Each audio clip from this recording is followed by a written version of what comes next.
"Ma'am, I need to see your boarding pass again." The words weren't new to Alicia Monroe. She'd heard them more times than she could count, always wrapped in polite tones and strained smiles.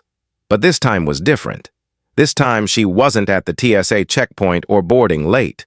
She was already seated in seat 1A first class, exactly where her name was printed.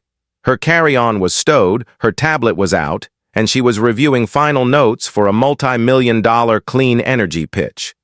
Everything was going according to plan until the flight attendant approached. Kelsey Grant, blonde hair in a regulation bun, wore the crisp navy uniform of Atlas Air. She didn't smile. Her eyes lingered just a second too long on Alicia's tailored navy suit, then dropped to her face as if trying to reconcile the clothing with the woman wearing it. Alicia, 42, composed and elegant, looked back at her without blinking. "I already showed my pass at the gate," Alicia said calmly, holding up her phone. "I'm in 1A. I understand, but it doesn't match the usual format for executive priority." Kelsey replied, voice tight. "You may have received an upgrade in error. I'll need to verify with the gate." Passengers around them had gone quiet. The man in 1B folded his newspaper slowly, clearly interested. Alicia could feel the shift in the air judgment suspicion, that quiet tension she'd lived with since her first business flight at 25. "I've been executive priority for 6 years, she said, reaching into her purse to retrieve the physical boarding pass printed at the counter when the app glitched earlier. She held it out. "Here, it was a manual print because your kiosk was down." Kelsey didn't take it. Instead, she gestured toward the aisle. "Ma'am, please step off the plane while we sort this out." There it was, the public removal. No aggression, no raised voice, just firm, quiet dismissal, the kind designed to make the subject look like the problem. Alicia stood slowly. Around her no one spoke. Not the man in 1B. Not the couple in row 3 who had nodded politely when she first boarded. Not the flight attendant near the galley who had watched the entire exchange unfold. As she stepped into the aisle, a teenage girl near the front raised her phone recording discreetly. Alicia noticed, said nothing. She held her posture, her chin high.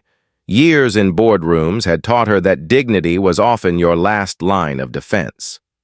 At the front of the plane, a junior gate agent was already waiting, looking uncomfortable. "I'm sure this is just a misunderstanding," the girl mumbled. But the damage was done. Alicia had been escorted off a plane not because of any error on her part, not because she was unruly, but because she didn't look like she belonged. Standing alone in the jetway, Alicia inhaled slowly through her nose. The air smelled of engine exhaust and recirculated frustration. She glanced down at her watch. 7:48 a.m. Plenty of time. She reached for her phone, pulled up a contact saved under a name no one else in her company knew. Echo Protocol. "It's Monroe," she said when the line picked up. "Initiate Phase 1. Begin collection on Atlas Air. Public channels only for now. Let's see what we find." There was a pause on the other end, then confirmed. "Timeline today," she replied. "We don't wait this time." She ended the call, slipped the phone back into her bag, and walked away without looking back. The buzz of notifications, camera clicks, and murmured speculation followed in her wake, but Alicia's mind was already elsewhere. This wasn't the first time she'd been judged by appearance, but it would be the last time they got away with it. Because this time they had pushed the wrong woman off the plane. Alicia Monroe didn't go home. Instead, after leaving the jetway at O'Hare International, she slid into the back seat of her private car, gave a quiet nod to her driver, and spoke a single word: office. As the city blurred past her window, Alicia stared out in silence. Her pulse had returned to its usual resting pace, but inside something stirred, sharp, surgical, focused.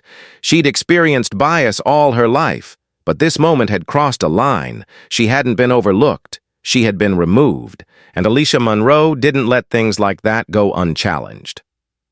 By the time she arrived at Veritas Systems' downtown Chicago headquarters, her mind had already shifted into operational mode. She bypassed the front desk, took the executive elevator alone, and walked directly into the secured conference suite marked Strategic Response Unit. The room lit automatically. Screens blinked to life. Alicia placed her phone in the center of the table and activated voice command. Authenticate Monroe Alicia. Clearance Omega. A soft chime. Authentication confirmed. Initiate Echo Protocol. Yes, she said. Phase 1. Passive surveillance. Full data capture. Across 3 continents, a dormant digital system flickered awake. Echo Protocol wasn't part of any corporate handbook. It wasn't listed in Veritas's portfolio or mentioned in board meetings. It had been designed in-house by Alicia and a small team of trusted operatives after a former colleague was quietly blackballed from the transportation tech industry following a racially charged incident. Alicia had learned then that justice didn't come from apologies. It came from documentation exposure and leverage. Within minutes, encrypted messages pinged the private devices of 3 individuals. First was Rania Blake Veritas's general counsel and Alicia's longtime friend, Harvard Law ex-DOJ and one of the most feared regulatory lawyers in tech. When she saw the code Echo 1A, she replied instantly on it. Second was Jordan Voss, a red-headed cybersecurity genius who'd once been arrested for exposing security flaws in biometric travel systems. Alicia had been the only tech leader to testify for his release. In return, he became her ghost in the machine. Third, Malik Ayers, a hedge fund powerhouse who had quietly funneled billions into sustainable infrastructure across the country. He and Alicia had once sparred on opposite sides of a green energy bill. Now they were strategic allies with a shared disdain for institutional discrimination. 30 minutes later, all 3 were present on a secure video call. Ronya appeared first. Her face was tight with concern. You were physically removed from the plane. Alicia nodded, without cause, in front of a full first-class cabin, and it was recorded. Jordan leaned into his screen. I've already pulled all public-facing footage from social media. It's spreading Reddit, TikTok, even a few early cable sites. Good, Alicia said. Let it run. But we're not reacting emotionally. This is systemic and we treat it as such. Rania folded her arms. You're suggesting we investigate the airline? I'm suggesting, Alicia replied coolly. We audit their entire operational DNA. Malik, always the quietest, finally spoke. You want to bring Atlas Air down? No, Alicia said. I want to hold up a mirror. And if their reflection burns them down, that's on them. The plan formed quickly. Jordan would begin passive infiltration, scraping flight data training documents and public records for patterns of profiling. Rania would prepare pre-litigation memos and review prior discrimination claims filed against Atlas. Malik would identify shareholders vulnerable to pressure and quietly increase stakes in their parent company's logistics subsidiaries. But Alicia had another objective in mind. We need internal voices, she said. Whistleblowers, staff, ex-employees. People who can speak to the culture, not just the policies. Rania nodded. I'll activate the secure intake network. Alicia stood and crossed to the large screen at the end of the room. She tapped it, bringing up a map of the U.S. airline industry routes, hubs, executive offices. She zoomed in on Atlas Air's headquarters in Dallas. They built an empire on compliance and coded language, she said. They trained people like that flight attendant to see me as a threat, not a customer. Jordan added, that's why it worked. She didn't have to think. The system did it for her. And that, Alicia said quietly, is exactly what we're going to expose. As the meeting ended, Alicia stayed behind in the empty room. The city lights of Chicago cast a pale glow through the window. She thought of her mother, of all the times she had said, they'll try to make you feel small, baby girl. But they can't shrink what they can't measure. This wasn't about personal insult anymore. It was about pattern power and precedent. She turned back to the table and tapped her phone again. Echo Protocol Phase 2. Activate monitoring of Atlas Air's executive communications. Confirm the system responded. The hunt had begun.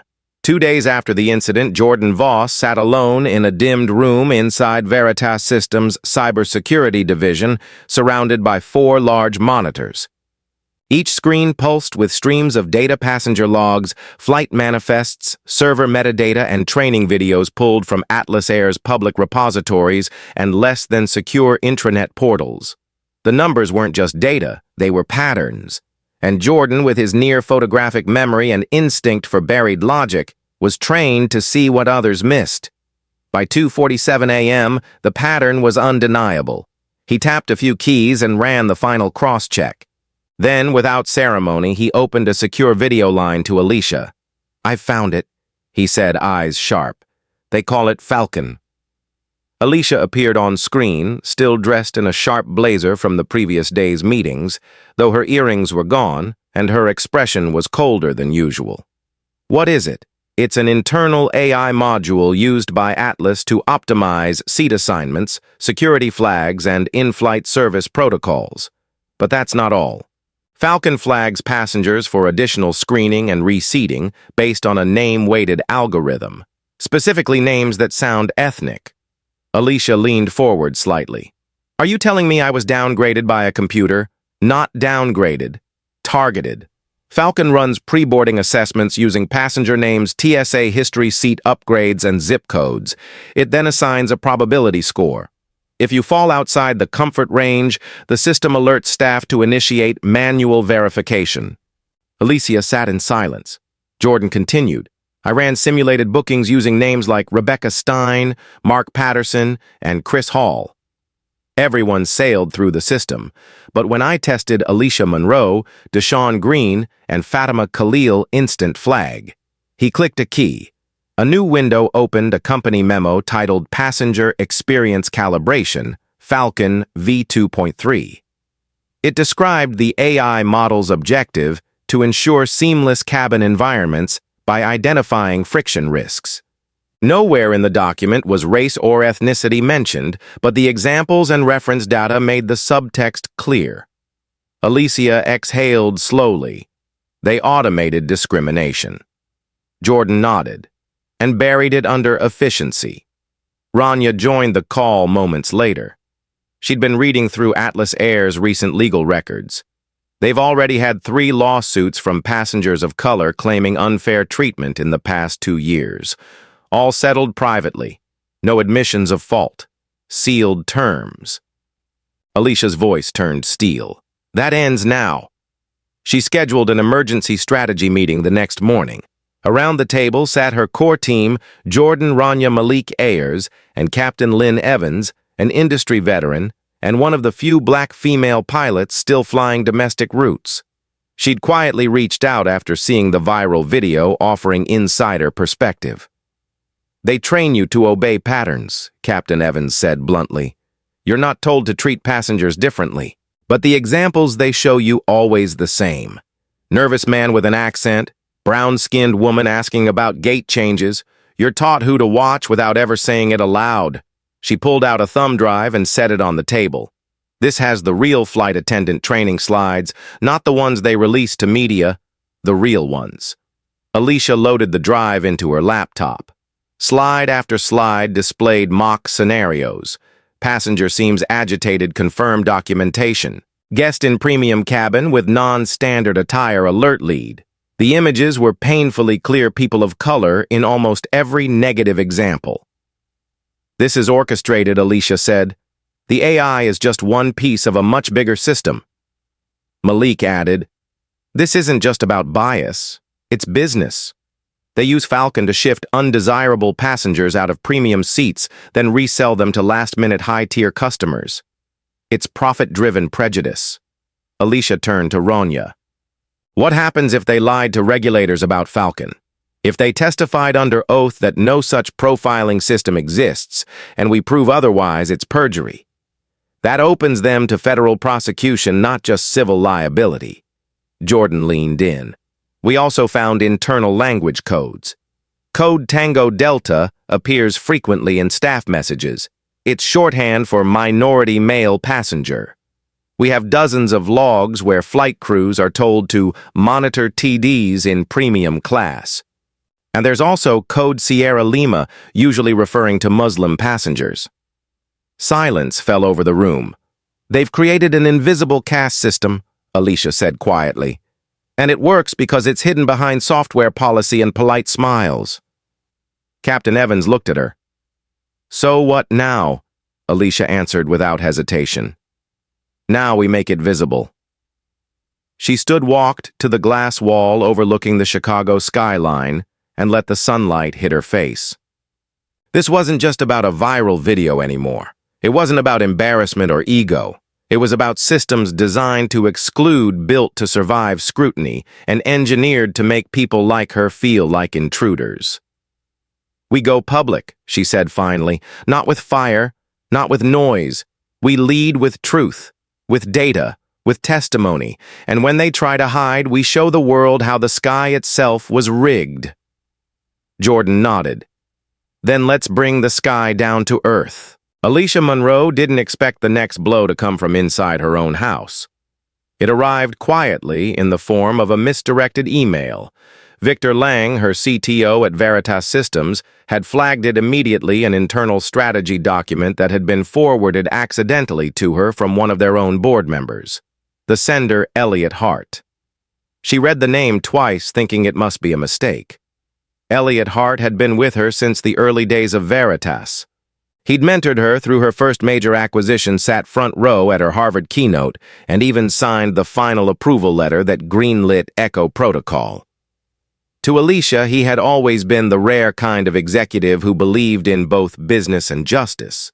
But the forwarded message told a different story. The email chain contained attachments, internal slides about Veritas's clean energy expansion, pending partnerships with African infrastructure firms, and most damning a timeline of her legal response to the Atlas Air incident.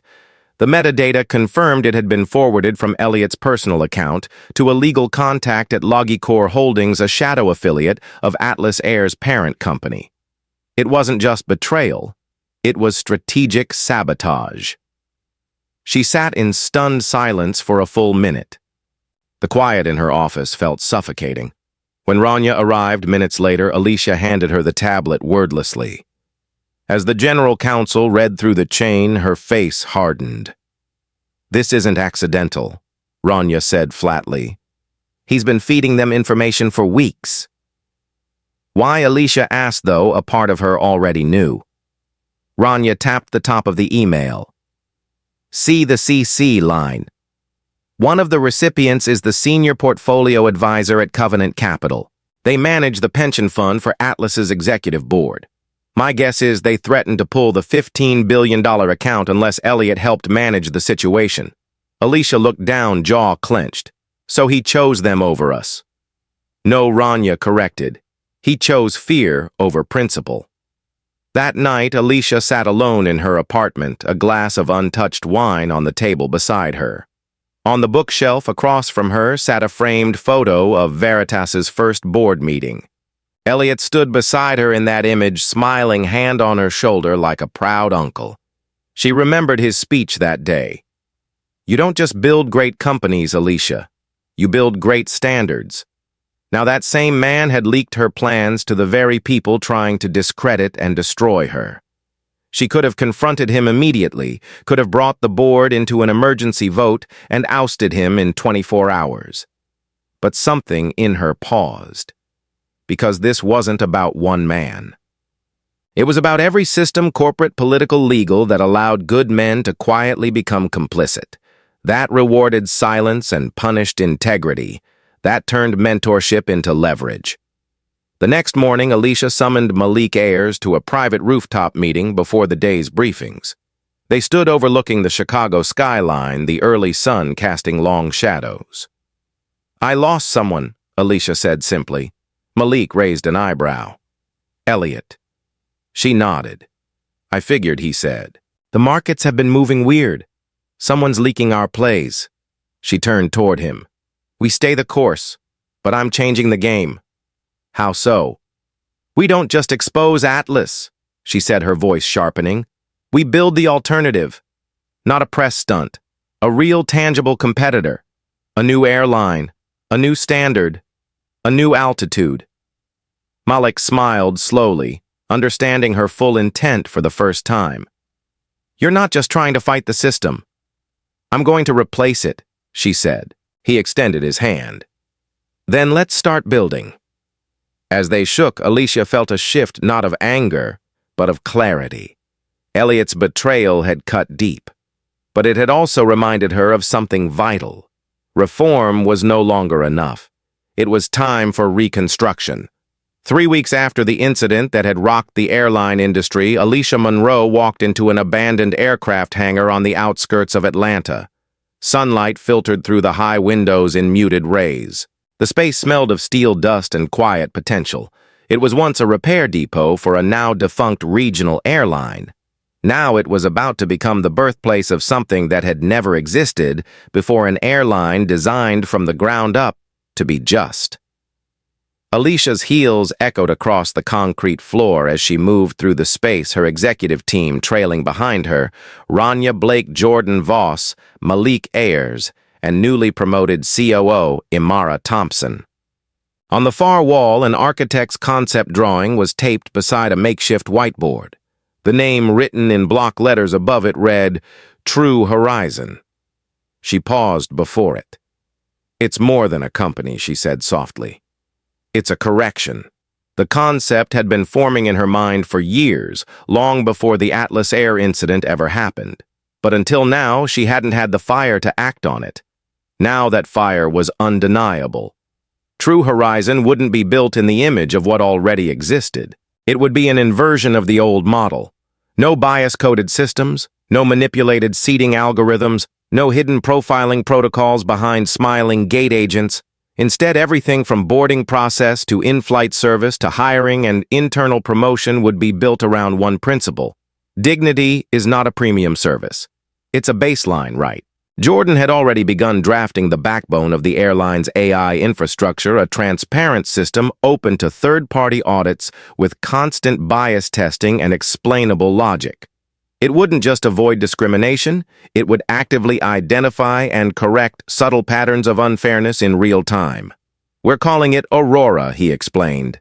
"Instead of predicting who's risky, it predicts where the system itself might fail people. Hiring too would follow a radical new blueprint."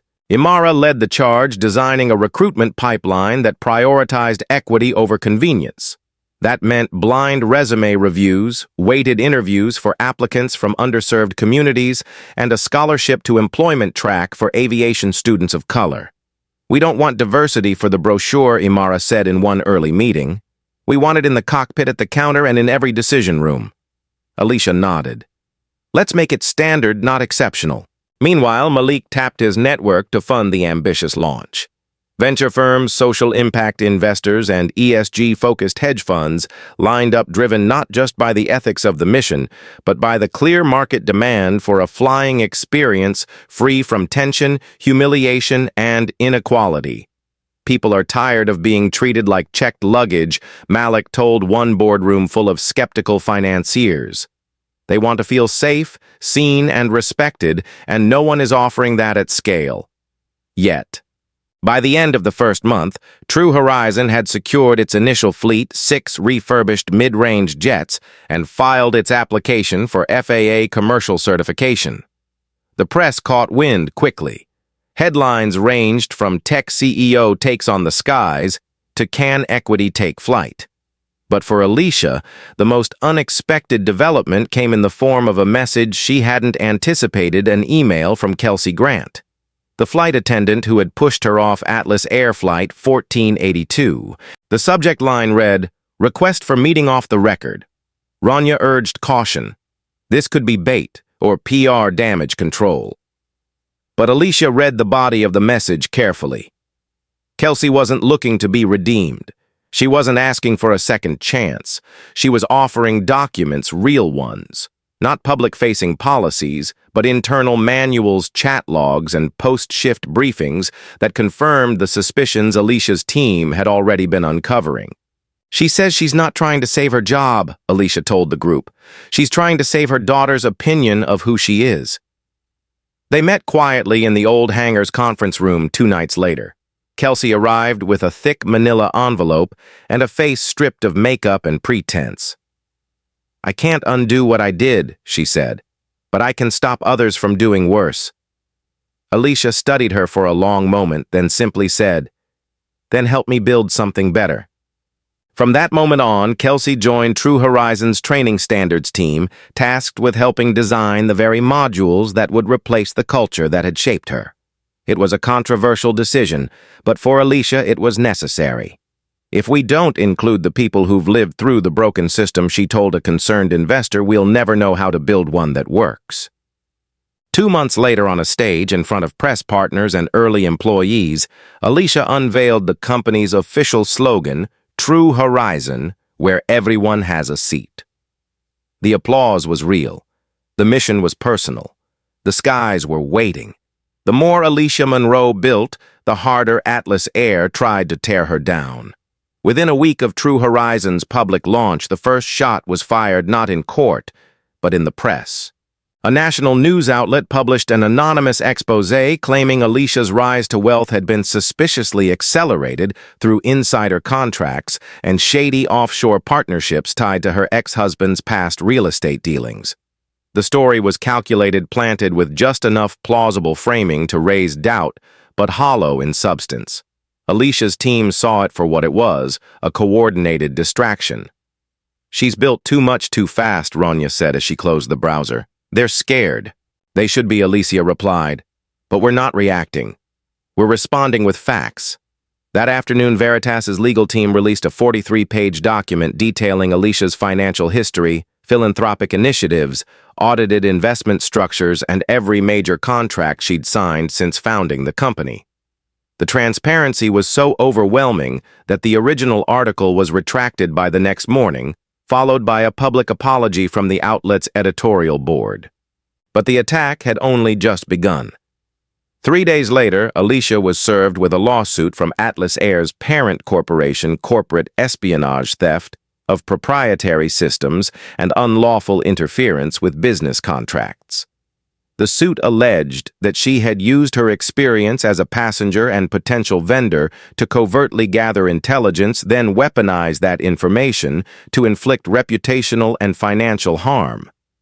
"It's laughable," Malik scoffed as he scanned the filing. "They're accusing you of reverse engineering discrimination. They're trying to reframe justice as sabotage," Rania added. "We expected this. Fortunately, they'd prepared for it. Over the past 6 weeks, every whistleblower account, every piece of internal documentation, and every AI system test had been legally verified, time-stamped, and backed up on third-party servers. Every action Alicia's team had taken, from gathering testimony to launching True Horizon, had been done under the counsel of compliance officers and civil rights lawyers. At the preliminary hearing, Rania and her legal staff dismantled the accusation piece by piece.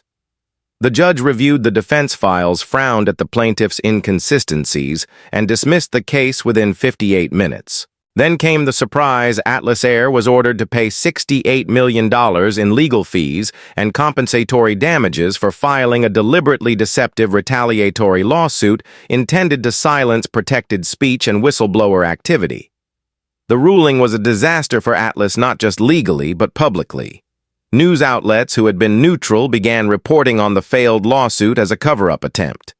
Airline unions that had remained silent began to distance themselves. And within 24 hours, a popular business podcast released an episode titled "The Airline That Sued the Truth and Lost." But Atlas wasn't done. Alicia's phone buzzed one evening as she drove home. A text from an unlisted number appeared. "Back off, or you'll be next." Her driver looked over. "Everything all right, Ms. Monroe?" She smiled faintly, just the usual cowards trying to act brave. The next morning, Alicia increased her personal security detail, not from fear, but from strategic necessity. "We're threatening their systems, not just their profits," she told Imara. "They're going to act like cornered animals." Sure enough, strange glitches began appearing in Veritas's cloud servers. Small intrusions, subtle, precise. Victor Lang, the CTO, traced the source to TechFear Solutions, a contractor known to handle data architecture for Atlas Air. "They're trying to corrupt our systems," he told the team during an emergency meeting. "But they're sloppy. Every attack leaves a digital fingerprint." Alicia's response was simple: let them try. Each attempt becomes evidence. Jordan Voss set up advanced monitoring traps that not only repelled the intrusions, but also quietly logged every breach attempt IP origin and code signature. Within a week, they had enough to suggest a coordinated cyber attack campaign, another federal offense. "We're not just defending a company," Alicia said to her team. "We're building a case that will bury their culture." Later that week, Alicia received a discreet call from a Capitol Hill contact. "The committee's watching this closely," the voice said. "They're starting to ask questions, real ones." "Good," she replied. "Let's give them answers." And as the sun set over the True Horizon headquarters, Alicia stood at the window of her office watching a test plane taxi down the private runway. Her enemies were playing dirty, but she didn't need to. Because the truth properly documented, clearly delivered, and ethically defended was turning out to be the sharpest weapon of all. Atlas Air didn't fall all at once. It unraveled slowly, painfully, like an old suit whose seams couldn't bear the pressure of modern scrutiny. And at the center of the tear was a truth the company had tried for years to suppress, that discrimination had never been an accident. It was a business model.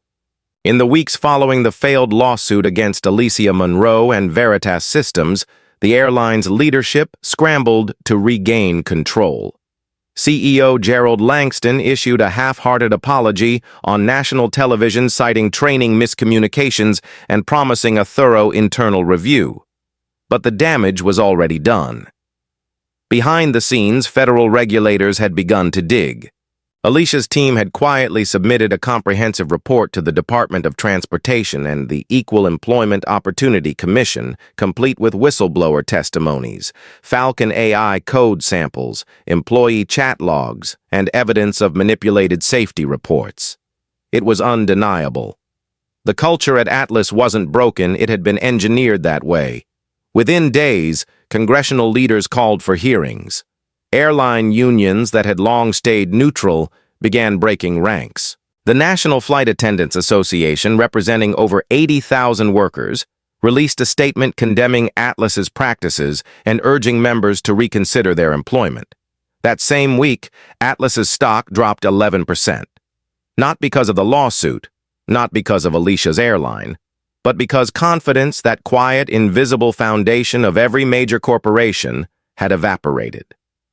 Inside Atlas headquarters, the atmosphere turned toxic. Employees whispered in elevators. HR departments were flooded with anonymous complaints. And in the executive wing, Langston faced a mutiny. His own COO, Thomas Reed, demanded an emergency board meeting to discuss leadership changes. "You built the Vulture program," Reed said, flatly referring to Falcon's predecessor. "You buried complaints. You lied under oath." Langston didn't argue. He simply reached for his glass of scotch. By week's end, he was gone, resigned effective immediately per the company's terse press release. Reed stepped in as interim CEO, but the bleeding didn't stop. Credit agencies downgraded Atlas's bonds to junk status. Vendors demanded faster payment terms, and investors, once bullish on the airline's growth, began dumping shares in waves. Even loyalists started to leave. Pilots, ground staff, customer service managers. They weren't just quitting, they were applying to True Horizon. Imara Thompson, now COO of True Horizon, was overwhelmed by the volume. "We've received over 9,000 applications in 10 days, she told Alicia. Most of them come with resignation letters attached to prove they've walked away from Atlas. Alicia didn't celebrate. Not yet. "We welcome them," she said, "but we vet them. We're not just collecting resumes, we're rebuilding trust." The final nail in Atlas's coffin came from an unexpected source, Rachel Monroe, the very flight attendant who had pushed Alicia off Flight 1482. After weeks of silence, Rachel went public sitting for an exclusive televised interview in which she described in chilling detail the systemic pressure to filter passengers, the coded language in team briefings, and the way Falcon's alerts trained her to assume the worst of anyone who didn't look like a frequent flyer. Her final statement hit hardest. I was told I was keeping the cabin safe, but all I did was make it smaller for everyone who didn't fit the algorithm. The interview went viral. By the next morning, I'd dismantle the sky trended across platforms. Within 72 hours, the Federal Aviation Administration suspended Atlas Air's operating certificate, citing systemic ethical violations and compromised passenger safety standards. It was a regulatory death sentence. Atlas tried to appeal, tried to blame rogue employees, tried to argue that Falcon was experimental, but no one was listening anymore. A week later, Alicia stood in a press room at Hartsfield-Jackson Airport, the very terminal where she'd once been escorted out without cause. Behind her, workers were removing faded Atlas Air signage. In its place, a sleek new emblem was being installed, True Horizon. She stepped up to the microphone. "This isn't about revenge," she said. "It's about renewal, about creating a sky where no one has to prove they belong before they're allowed to fly." And for the first time in years, the industry listened. 5 years had passed. What started with a push had become something unshakable, something lasting, something that no longer needed Alicia Munro at the center to keep rising. True Horizon wasn't just an airline anymore. It was a symbol and a standard. At the newly inaugurated Flight Equity Learning Center in Atlanta, a group of high school students walked through the bright glass-lined lobby. On one wall was a mural of early black aviators, Bessie Coleman, Eugene Bullard, the Tuskegee Airmen. And next to them, etched in steel and lit from behind, was the face of Alicia Munro. Below it, the words that had once closed a Senate hearing now marked the entrance to every True Horizon Academy. "We don't change the sky by flying higher. We change it by making sure no one is left behind." From a private overlook above, Alicia stood watching the students pass below. She wore no name badge, no entourage. Her hair was now streaked with silver, her stance slower, but still strong. Beside her, Imara Thompson, now CEO of True Horizon, stood with quiet pride. "They don't recognize me," Alicia murmured. Imara smiled. "That's the point, right? They don't have to. They just know they belong here." True Horizon had expanded to serve over 60 million passengers across 38 countries, but its impact was never just about reach. It was about redefinition. The airline had pioneered AI transparency standards that were now federal law. Its hiring model had become a case study at Wharton. Its mentorship programs had launched over 500 aviation careers from underserved communities. And yet Alicia often said her proudest moment came when she overheard a little girl in Denver ask her mother, "Do all airlines treat people like this now?" That's what legacy looked like. It looked like normalizing dignity. Back in Washington, the Transportation Equity Act, informally nicknamed the Monroe Bill, had passed with bipartisan support. It mandated AI accountability, equitable training standards, and civil rights audits across all federally regulated travel systems. For the first time, companies could lose their certifications, not just for safety violations, but for discrimination patterns in data and policy. At the bill's signing, Alicia remained in the back of the room. She didn't need the photo op. What mattered was that a younger black woman, a junior staffer, handed the president the pen with tears in her eyes. "Because of you," she whispered. I stayed. Not long after Alicia returned to Atlanta to visit her mother's grave. She came alone, as always. No flowers, just a note folded carefully in her coat pocket. She knelt in the grass and read aloud, "Mama. You told me I'd build my own bus. I built a fleet. I built a sky that remembers people like us. And it's still flying." She placed the note by the headstone and whispered, "Thank you for seeing wings when the world only saw weight." As True Horizon prepared for its 10th millionth flight, Alicia decided to step down from the board. She held one final team meeting at the company's global headquarters, which now stood on the former site of Atlas Air's regional hub. "This isn't a goodbye," she said.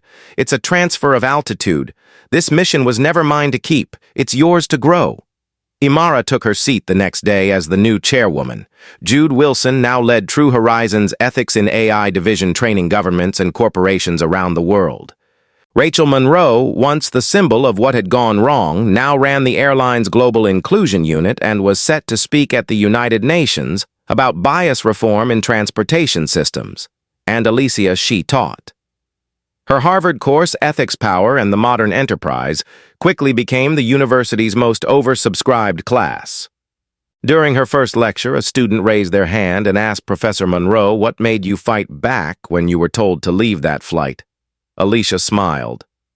"I wasn't fighting back," she said. "I was flying forward. And I decided to take everyone with me." That year, a popular magazine named her the woman who redefined the skies. But Alicia declined the cover. Instead, she requested the space be given to a young Haitian-American pilot, one of True Horizon's scholarship graduates, who had just flown her first solo transatlantic route. "This is what legacy looks like," she wrote in a handwritten note to the editor. "It's not who started the flight. It's who keeps it in the air." One autumn morning, Alicia stood at the window of her home watching a jet streak across the blue horizon. The tail read, "Taid Del 1 True Horizon Flight 1101. The same gate number where she had once been humiliated. Now it was home to the most inclusive airline in aviation history. She watched it disappear into the clouds and whispered, "This sky belongs to all of us now." And for the first time in a long time, she let go. Not because she was finished, but because the sky no longer needed her permission to rise. If this story stayed with you, take a moment to share your thoughts in the comments, and subscribe for more. Sometimes a story is all it takes to remind someone they're not alone, and that they too belong in the sky.